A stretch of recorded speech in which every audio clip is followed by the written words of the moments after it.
नमस्कार मित्रों, 91.2 मेगाहर्ट्ज की फ्रीक्वेंसी पर आप सुन रहे हैं उत्तराखंड मुक्त विश्वविद्यालय का कम्युनिटी रेडियो हेलो हल्द्वानी। प्रतियोगी परीक्षाओं को जाने सुमित सिंह के साथ ये कार्यक्रम हमने शुरू किया है। इसके 2 एपिसोड पर हम बात कर चुके हैं। उत्तराखंड लोक सेवा आयोग परीक्षाओं पर हमने बात की और संघ लोक सेवा आयोग की जो 3 परीक्षाएं होती हैं महत्वपूर्ण, IAS, IFS और IFOS, इन तीनों पर हमने बात की है। तो सिविल सर्विसेज की एक, तो संघ लोक सेवा आयोग की एक परीक्षा जो छूट गया था पिछली बार, CAPF की जो परीक्षा होती है उस पर आज हम बात करेंगे। तो उत्तराखंड मुक्त विश्वविद्यालय में लोक प्रशासन विभाग में असिस्टेंट प्रोफेसर सुमित सिंह इस वक्त हमारे साथ मौजूद हैं। सुमित जी, आपका बहुत बहुत स्वागत है हमारे इस कार्यक्रम में। बहुत बहुत धन्यवाद मैम। और हेलो हल्द्वानी 91.2 FM के समस्त श्रोताओं और लर्नर्स को मेरा नमस्कार जी। तो सुमित जी, UPSC का हमारा CAPF वाला पार्ट्स रह गया था, तो क्या है ये CAPF? Ma'am, CAPF assistant commandant के नाम से ये परीक्षा हर साल प्रत्येक वर्ष UPSC करवाती है और ये काफ़ी पॉपुलर परीक्षा पिछले 10 सालों में हो गई है, क्योंकि पहले इसके बारे में लोग इतना नहीं अवेयर थे। लेकिन जैसे जैसे सरकारी 2008 के रिसेशन के बाद और छठे वेतन आयोग के लगने के बाद सरकारी विभाग में जो सैलरी है वो काफ़ी बढ़ गई है। तो इससे क्या हो रहा है, जो प्राइवेट सेक्टर के लोग सरकारी क्षेत्रों में आना चाह रहे हैं। तो इस वजह से पिछले 10 सालों में देखा गया है कि सरकारी क्षेत्र में काफ़ी डिमांड बढ़ गई है, कंपटीशन बढ़ गया है। तो इस वजह से ये भी पहले CAPF में कोई इतना जाना नहीं चाहता था, क्योंकि एक तरीके से पैरामिलिट्री फोर्स है। लेकिन चूँकि ये भी काफ़ी प्रतिष्ठित पोस्ट है, CAPF असिस्टेंट कमांडेंट की ग्रुप A की पोस्ट है, तो पिछले 10 सालों में काफ़ी इस पे रुझान बढ़ा है लोगों का। और अगर हम लोग इस परीक्षा की बात करें तो प्रत्येक वर्ष UPSC इसका एग्जाम करवाती है। 3 चरणों में ये परीक्षा होती है। प्रॉब्ली 2 चरणों में परीक्षा होती है और एक इसका फिजिकल का एग्जाम होता है, फिजिकल टेस्ट होता है। प्री में आपके 450 मार्क्स के, मतलब प्री क्या है, मतलब उसको रिटर्न ही कहते हैं। रिटर्न होता है, उसमें आपका 250 नंबर का GS का पेपर होता है और 200 नंबर का आपका निबंध का पेपर होता है जी। निबंध और लिखित पेपर होता है। 450 नंबर का ये हो गया और 150 नंबर का इंटरव्यू होगा। जब आप 450 नंबर का रिटर्न पास कर लेते हैं तो फिर आपका फिजिकल टेस्ट होता है। फिजिकल टेस्ट को जब आप पास कर लेते हैं तो आप इंटरव्यू के लिए शॉर्ट लिस्ट होते हैं। फिर अगर आपके मार्क्स लगभग ये देखा गया कि 600 में से 280 के अगर ऊपर अबव रहते हैं तो आपका सिलेक्शन इसमें हो जाता है और आप जितनी भी भारत की पैरामिलिट्री फोर्सेज हैं, CISF, BSF और ITBP और CRPF, इसमें आप एज ए असिस्टेंट कमांडेंट के पद पे आप नियुक्त होते हैं। हाँ, ट्रेनिंग के बाद। जी। तो क्या एक ही पद निकलता है या और भी नीचे लेवल के जो ऑफिसर्स होते हैं, क्या वो भी इसी के थ्रू आते हैं? हाँ, नहीं मैम, UPSC सिर्फ असिस्टेंट कमांडेंट की ही परीक्षा करवाता है, जो कि ग्रुप A की पोस्ट है। और इसके नीचे फिर जो एग्जाम के थ्रू आप जा सकते हैं पैरामिलिट्री फोर्सेज में, वो आप SI बनकर आप जा सकते हैं। वो आप उसका एग्जाम करवाती है आपकी SSC करवाती है। अच्छा। SSC करवाती है और उसके नीचे फिर सिपाही का भी एग्जाम SSC ही करवाती है। तो बाकी ये जो 2 स्तर के एग्जाम होते हैं वो SSC करवाती है। SSC मतलब सर्विस सिलेक्शन बोर्ड? हाँ मैम, सर्विस सिलेक्शन कमीशन। ये आपका मिनिस्ट्री ऑफ पर्सनल के अंतर्गत आती है, केंद्र सरकार की। जी मैम। एक तो शॉर्ट सर्विस कमीशन होता है, वो अलग है या वही है? शॉर्ट सर्विस कमीशन तो मैम वो तो आर्मी के लिए हो गया। हाँ, आर्मी में हो गया। शॉर्ट सर्विस कमीशन ये सिलेक्शन ये जो होता है वो आर्मी में 14 साल के लिए आपको नियुक्त किया जाता है। जी। जैसे बहुत सी पोस्टें होती हैं ये सेकंड क्लास की और एक ग्रुप A की, जिसमें सिर्फ 14 साल के लिए ही आप जाते हैं और 14 साल की सेवा करने के बाद फिर आप सिविलियन बन जाते हैं। तो वो जो है वो शॉर्ट सर्विस कमीशन के थ्रू होते हैं। हाँ, वो जो बनते हैं। और ये आपने कहा कि सर्विस सिलेक्शन कमीशन के थ्रू SI और सिपाही की भर्ती होती है, वो SSC करवाती है। जी। और बाकी आपने जो कमांडेंट स्तर की जो पोस्ट है वो सारे ही इन पैरामिलिट्री फोर्सेज में, CAPF असिस्टेंट कमांडेंट, ये UPSC करवाती है। तो थोड़ा सा मैं चाहती हूँ कि पैरामिलिट्री फोर्सेज जो है ना, उनके बारे में भी थोड़ा जानकारी दें। जी मैम, अगर हम पैरामिलिट्री फोर्सेज के बारे में बात करें तो सबसे पहले बात करना चाहूँगा CRPF के बारे में। जब हम लोग स्वतंत्र नहीं हुए थे तो 1938 के आसपास देखा गया कि काफ़ी ज़्यादा आंदोलन देश में बढ़ रहे थे और राजनीतिक जागरूकता लोगों के अंदर बढ़ रही थी। तो ये देखा गया कि जगह जगह प्रोटेस्ट हो रहे थे और सरकार के विरुद्ध एक आक्रोश था डेवलप हो गया था। तो ऐसे में एक ऐसी ब्रिटिश गवर्नमेंट को एक ऐसी फोर्स की जरूरत पड़ी जो त्वरित कार्रवाई करके इन सारे जो भी प्रोटेस्ट हो रहे हैं और जो भी सरकार के विरोध में जो भी प्रक्रियाएं हो रही हैं उसको वो दबा सके। तो इसलिए ब्रिटिश गवर्नमेंट ने 1938 में सीआरपीएफ का गठन किया, जिसको 1949 में इसका राष्ट्रीयकरण करते हुए इसको एक देश की आंतरिक अशांति मतलब भारत ने फिर भारत में भी उसी मॉडल को अडॉप्ट करते हुए, लेकिन इसका कुछ इसमें चेंजेस किए कि आपको जो भी गुरिल्ला वॉरफेयर हो रहे हैं, आतंकवादी घटनाएं जो भी हो रही हैं और जो भी त्वरित कार्रवाई वाली घटनाएं हो रही हैं उसके लिए सीआरपीएफ का प्रयोग किया जाएगा। जैसे कि मान लीजिए अभी किसी भी क्षेत्र में आतंकवादी घटनाएं होती हैं देश के अंदर, तो फिर ये जो पुलिस है वो उस पर त्वरित कार्रवाई करके उसको रोकने के लिए सक्षम नहीं है। अब और देखा जाए तो बाद में फिर पीएससीज बनी, लेकिन उससे पहले सीआरपीएफ का ही उपयोग किया जाता था और सीआरपीएफ इन सब कार्यों में त्वरित कार्रवाई करने के लिए एक प्रशिक्षित संस्था के रूप में उभर कर आई। लेकिन ये देखा गया 1962 के समय में जब गुजरात में जब पाकिस्तानी नहीं 65 में जब गुजरात की तरफ से पाकिस्तानी सेना आ रही थी तो सीआरपीएफ भी थी और वहाँ की लोकल पुलिस भी थी। तो सीआरपीएफ और लोकल पुलिस ने पाकिस्तानी सेना का काफ़ी, क्योंकि जो इंडियन आर्मी थी वो हर जगह डिप्लॉयमेंट नहीं था उसका, और इंडियन आर्मी सिर्फ और सिर्फ युद्ध कौशल के लिए ही प्रशिक्षित है। तो हमको तो पेट्रोलिंग के लिए और बॉर्डर पेट्रोलिंग के लिए जो लोकल पुलिस और आपके सीआरपीएफ का ही यूज़ होता था। लेकिन जब ये पाकिस्तानी सेना आई तो उसका ये लोग मतलब काफ़ी इन्होंने उसका शौर्य के साथ सामना किया, लेकिन उसको पूरी तरीके से ये लोग रोके, काफ़ी समय तक रोके, लेकिन कैजुअलिटीज़ बहुत ज़्यादा हुई सीआरपीएफ की भी और जो जिला ये स्टेट पुलिस थी उनकी भी। तो इस बिहाव पर फिर एक प्रशिक्षित हमको फोर्स की ज़रूरत थी। तो 1965 में फिर ये आपका बीएसएफ का गठन हुआ। अच्छा, बॉर्डर सिक्योरिटी हाँ, बॉर्डर सिक्योरिटी सीमा पुलिस। हाँ, भारतीय सीमा पुलिस का ये गठन, ये फोर्स का गठन किया गया 1965 में। और ये इन दो फोर्स का तो इस वजह से इन लोग का जन्म हुआ। और इसके बाद हम लोग बात करें सशस्त्र सीमा बल की, तो सशस्त्र सीमा बल का जो इसका एस्टेब्लिशमेंट हुआ था मैम वो एसएसबी 1963 में हुआ था। इसको भारत और नेपाल, जो बीएसएफ है वो भारत और पाकिस्तान की सीमा की सुरक्षा करती है। अच्छा। सीआईएसएफ आंतरिक जितनी भी गुरिल्ला वॉरफेयर हैं अब तो उनका करती है। हाँ, और गुरिल्ला वॉरफेयर और जितनी भी आतंकवादी घटना या कोई भी ऐसी सिचुएशन हो जाती है जिसमें त्वरित कार्रवाई करने की जरूरत है उसमें करती है। लेकिन आजकल देखा गया है कि बीएसएफ, सीआईएसएफ और ये सारी के सारी मतलब स्टेट आंतरिक सुरक्षा के लिए भी उपयोग किया जा रहा है इनका। और जो भारत और नेपाल की सुरक्षा, भारत और नेपाल की सीमा पर स्वतंत्रता के बाद देखा गया स्मगलिंग काफी ज्यादा बढ़ गई, क्योंकि ये काफी सेफ रूट था, क्योंकि भारत और नेपाल के बीच आवागमन काफी सुलभ था।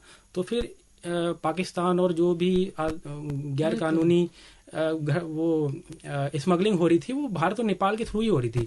तो 1962 में इसका एसएसबी का गठन किया गया भारत और नेपाल की सुरक्षा के लिए जी। और अब आईटीबीपी 1962 के युद्ध में मैम देखा गया कि हमारी जो सेना थी वो हाई एल्टीट्यूड के लिए लड़ने के लिए सक्षम नहीं थी। वहां पर हाई एल्टीट्यूड में ये लोग लड़ने जा रहे थे तो हाथ कट के गिर रहे थे, इतनी ज्यादा ठंडी थी। वो इक्विपमेंट नहीं थे, उस तरीके से प्रशिक्षित नहीं थे।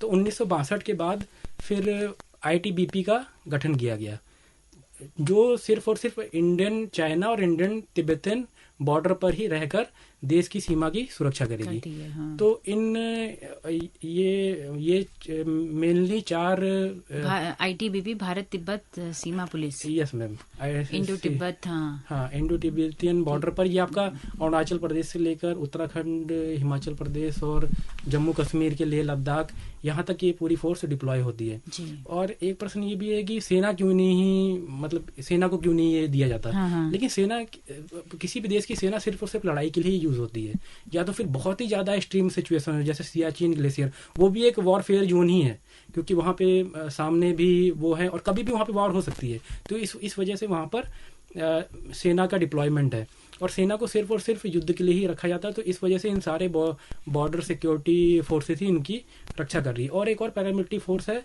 वो है असम राइफल्स। लेकिन असम राइफल्स में जो अधिकारी आते हैं वो सीएपीएफ के थ्रू नहीं आते हैं। अच्छा, उनका जो चयन होता है वो सेना से ही होता है। असम राइफल अरुणाचल प्रदेश। अच्छा सेना से होता है। हाँ मैम, असम राइफल्स हाँ, में? और ये असम राइफल आज की नहीं है, ये 1860 के दशक की है, जब ब्रिटिश गवर्नमेंट यहाँ पे थी। 1860 की? अच्छा। हाँ हाँ मैम, उसी टाइम ब्रिटिश गवर्नमेंट ने ही अरुणाचल प्रदेश और भारत की सीमा की सुरक्षा के लिए असम राइफल का गठन किया था, और उसमें सिर्फ सेना का ही डिप्लॉयमेंट किया जा रहा था। अच्छा, तो असम राइफल तो सेना के अंतर्गत होनी चाहिए क्या? किसी पैरामिलिट्री फोर्स है? पैरामिलिट्री फोर्स और गृह मंत्रालय के अंतर्गत आती है। अच्छा। और एनएसजी जो हमने वहाँ पे देखा था, ये जो ताज होटल पे जो हमला हुआ था, तो उसकी पूरी जो भी जितना भी उसको सुरक्षा, मतलब आतंकवादियों को जो खाली करवाना था, वो सारे जो काम किए थे वो एनएसजी ने किए थे। और एनएसजी भी आपकी पैरामिलिट्री फोर्स ही है, लेकिन एनएसजी में भी आपके सेना के और जो प्रशिक्षित हाईली ट्रेंड सीआरपीएफ और इन सबों से ही उसमें जाते हैं। हाँ, तो और ये सारी जितनी भी फोर्सें थी गृह मंत्रालय के अंतर्गत काम करती हैं।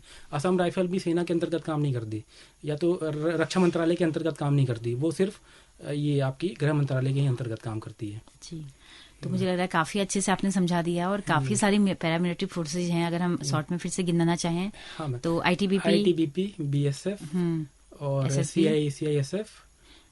हाँ मैम, सीआईएसएफ के बारे में नहीं बताया आपने। सीआरपीएफ तो बताया। हाँ, सीआईएसएफ जितनी भी हमारे देश में प्रतिष्ठित संस्थानें हैं, जैसे मान लीजिए संस्थानें और हिस्टोरिकल मैनुमेंट्स हैं, जैसे आपका ये ताजमहल हो गया, और आपका बनारस में विश्वनाथ टेम्पल हो गया, विश्वनाथ कॉरिडोर हो गया, और आप बड़े बड़े जो भी प्रतिष्ठित संस्थान है, जैसे हरिद्वार में भेल हो गया, और जो भी बड़ी बड़ी कंपनियां हैं, बड़ी बड़ी प्रतिष्ठानों, मेनली नक्सलाइड क्षेत्रों में जितने भी आपके ये गवर्नमेंट जो संस्थाएं चल रही हैं, गवर्नमेंट जो कॉरपोरेशंस चल रहे हैं, उनकी सुरक्षा के लिए ये एक स्पेशलाइज्ड एजेंसी है जो सिर्फ प्रतिष्ठित संस्थानों की सुरक्षा करती है। जी। हाँ। सेंट्रल औद्योगिक कुछ है क्या ये? हाँ, CISF, central industrial safety force, जी, सिक्योरिटी फोर्स। तो वो ऐसी फोर्स है जो उन्हीं उद्योगों के लिए, उन कॉर्पोरेशंस के लिए जाती होगी। हाँ मैम, उन्हीं। तो क्या इसमें ज्यादातर संख्या एक्स आर्मी लोगों की भी होती है क्या? नहीं मैम, एक्स आर्मी नहीं, इसमें स्पेशली इन्हीं रिक्रूटमेंट किया जाता है। असिस्टेंट कमांडेंट आपके चले गए यूपीएससी से, और आपके वो एसआई लेवल के अधिकारी एसएससी, और सिपाही लेवल के अधिकारी एसएससी। और ये जो एक्स सर्विसमैन की जो भर्ती की जाती है मैम, वो डीएससी नहीं, एक्स सर्विसमैन जैसे मान लीजिए कोई भी विश्वविद्यालय हुआ, बीएचयू हुआ आपका, और ये जेएनयू हुआ, इवन हमारा विश्वविद्यालय, तो यहाँ पर जो भी इंटरनल सिक्योरिटी के लिए जो मतलब फोर्स की जरूरत होती है, वो जो है उन एक्स आर्मी को लिया जाता है, और वो शायद डीएससी के थ्रू लिया जाता है। दिल्ली में एक कुछ संस्था है जहाँ इसके बारे में मैम जानकारी नहीं। जी जी जी, जी। तो काफी सारी पैरामिलिट्री फोर्सेस को आज हमने जाना, और ये भी जाना कि उनके कमांडेंट स्तर के जो ऑफिसर्स होते हैं वो संघ सेवा आयोग से आते हैं, और बाकी आपका एसएसबी के थ्रू आते हैं। जी। तो कुछ और चलते आप बताना चाहें कि आज क्या चुनौतियां हैं, क्या इतनी सारी फोर्सेज की आज जरूरत है भारत में? क्योंकि उस तरह की जो अंदरूनी जो लड़ाइयां थी वो कई हद तक खत्म हो चुकी हैं। श्रीलंका के साथ कई अरसे तक युद्ध रहा नीचे तमिल में, तमिल इलम वाला, वो भी अब समाप्त हो चुका है। और कहीं न कहीं चीजें, हालांकि पूर्वोत्तर में हम कुछ हैं, नक्सली इलाकों में अभी बचे हुए हैं। तो आपको जरूरत लगता है कि ये सब जरूरतें हैं अभी? नहीं मैम, अभी तो बहुत ज्यादा जरूरत है इसकी। अगर हम लोग श्रीलंका वाले भी मैटर की बात करें तो मतलब भले से कहने को लिट्टे के जो प्रमुख थे वो मारे गए, और लिट्टे अभी भी सक्रिय है, और अभी भी वो अपने जो श्रीलंका में जो उनके अधिकारों का जो हनन हो रहा है उसके लिए वो अभी भी लड़ाई लड़ रहा है। और नक्सलाइड एरिया में अभी भी जो नक्सली एक्टिव हैं, और आए दिन अभी कुछ दिन पहले ही हमला हुआ था, सीआरपीएफ के जवानों पर हमला हुआ था। तो फिर ऐसा नहीं, और ये नॉर्थ ईस्ट की समस्या हो गई वहाँ पे उल्फा, और ये भले से सरकार के साथ निगोशिएशन चल रहा है, लेकिन अभी भी एक वर्ग, बहुत ढेर सारे संगठन हैं वहाँ पे जो इंडिविजुअली रूप से और वो लोग काम कर रहे हैं। तो इन सारी सिक्योरिटी फोर्सेस की बहुत ज़्यादा जरूरत है। और देश के अंतर्गत अगर इन सारे समस्याओं को हल करने की बात करें तो आज के समय छत्तीसगढ़ और झारखंड में सारी फोर्स से डिप्लॉय है, चाहे सीएसएफ की बात करें, आईटीबीपी की बात करें, चाहे भले से ये लोग स्पेशलाइज्ड अलग अलग क्षेत्रों में भी काम कर रहे हैं, लेकिन इनकी कुछ बटालियन वहाँ मौजूद हाँ, हैं, वहाँ सभी की बटालियन वहाँ मौजूद हाँ, है। बीएसएफ और सिर्फ असम राइफल की नहीं होगी, और जितनी भी पैरामिलिट्री पैरामिलिट्री हैं फोर्स हैं, सभी की होंगी। सारे लोग आज के समय इंटरनल इंसर्जेंसी और इंटरनल सिक्योरिटी पर काम कर रही हैं। ओह, जैसे कभी कोई बड़े मेले लगते हैं, जैसे हरिद्वार में है, तो क्या कुंभ मेला है, हाँ, क्या इस टाइम पे भी इनका हाँ इस्तेमाल मैम, किया जाता है? बिल्कुल बिल्कुल आते हैं। और जो हम लोग एक रैपिड एक्शन फोर्स देखते हैं, वो भी सीआरपीएफ का ही एक विंग है। जो रैपिड, कभी भी आप मेले देखें तो एक रैपिड एक्शन की फोर्स की एक वैन दिखाई देती है, जिसमें जी, पूरे मतलब साजो सामान से कर्मी, सुसज्जित होती है हाँ वो। हाँ, हाँ, आर्म फोर्स के एम्प्लॉय उसमें मतलब रहते हैं।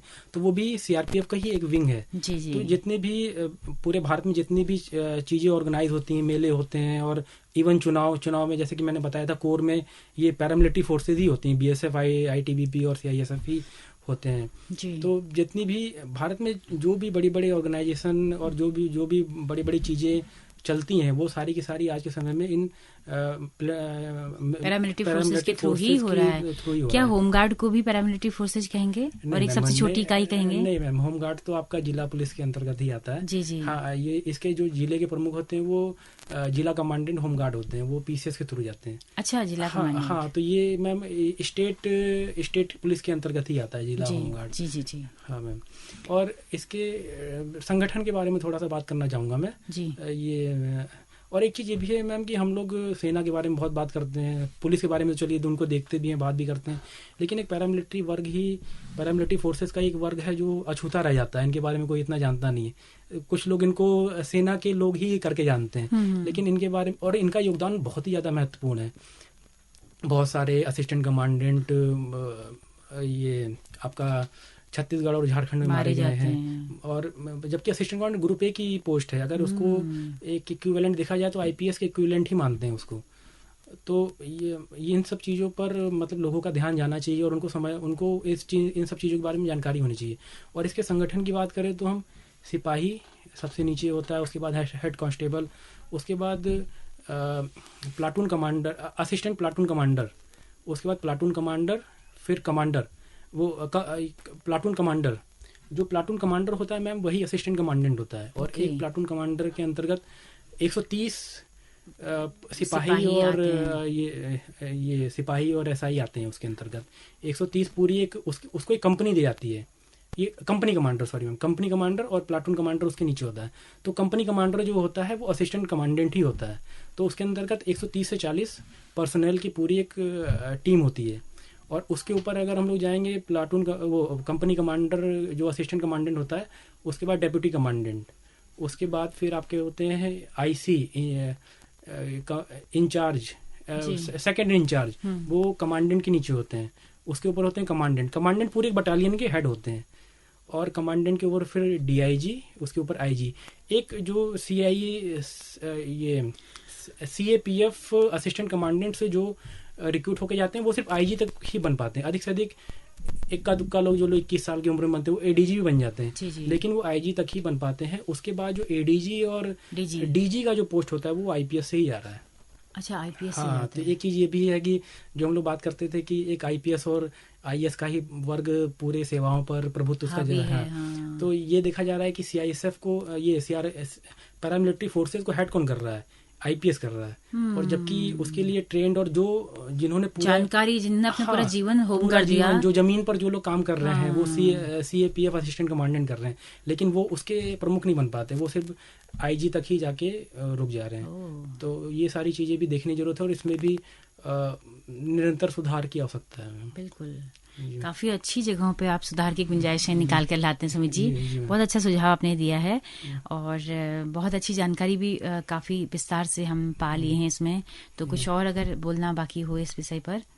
हाँ मैम, और इस विषय पे तो इतना ही था, लेकिन एक विषय पे मैं अपने श्रोताओं का ध्यान आकर्षित करना चाहूंगा। आजकल हम लोग देख रहे हैं कि ये मीम्स बहुत बन रहे हैं, ये रसिया और यूक्रेन पर। आप हमको ये समझना चाहिए कि आप कभी यूक्रेन की स्थिति में खुद को डाल के देखिए, तब आपको पता चलेगा कि ये मुद्दा कितना सेंसिटिव है। आप कभी पुतिन को आप किसी पिक्चर का हीरो बनाकर आप मीम्स दे रहे हैं, और हम भी उसको देख रहे हैं, लाइक कर रहे हैं। तो ये सारी चीजें नहीं होनी चाहिए। एक श्रोता होने के नाते, एक प्रतियोगी परीक्षाओं का छात्र होने के नाते हमको इन सब चीज़ों को अवॉइड करना चाहिए। क्योंकि अगर आप आप वॉर किसी के लिए भी अच्छा नहीं है। अगर वॉर होता है तो क्या हमारे ऊपर प्रभाव नहीं दोनों तरह पड़ेगा? के लोग मारे जाते हैं हाँ, इसमें, दोनों तरह के जगह लोग मारे जाएंगे और हमारे ऊपर भी प्रभाव पड़ेगा इसका। बिल्कुल। तेल की कीमतें बढ़ेंगी, हमारी फॉरेन पॉलिसी इससे वो होगी। तो इन सब सेंसिटिव मुद्दों पर अगर हम लोग उसको अपने हास्यात्मक उसका क्षण ना बनाए तो ये मतलब काफी ठीक होगा अगर हम लोग इस पे ध्यान ना दें। बिल्कुल सुमित जी, बहुत बेहतरीन सुझाव आपका है और आपका बहुत बहुत शुक्रिया। ठीक है, थैंक यू मैम, इतनी सारी बातचीत के लिए। और फिर अगले एपिसोड में आप कुछ सोच के लाएं हमारे श्रोताओं के लिए कुछ अच्छी और जानकारी। बिल्कुल मैम, ठीक है, धन्यवाद। जी। तो दोस्तों, आप सुन रहे थे आज संघ लोक सेवा आयोग का CAPF असिस्टेंट कमांडेंट की पोस्ट पर विस्तृत जानकारी आज सुमित जी ने दी और उसके अलावा पैरामिलिट्री फोर्सेज पर भी विस्तार से बात की है। अगर ये बातचीत आपको पसंद आई हो तो अपना फीडबैक हमें जरूर दीजिएगा। हमारा YouTube चैनल है हेलो हल्द्वानी नाम से, फेसबुक पेज है। इसी के साथ अपनी रेडियो मित्र सुनीता भास्कर को दीजिए इजाजत। नमस्कार।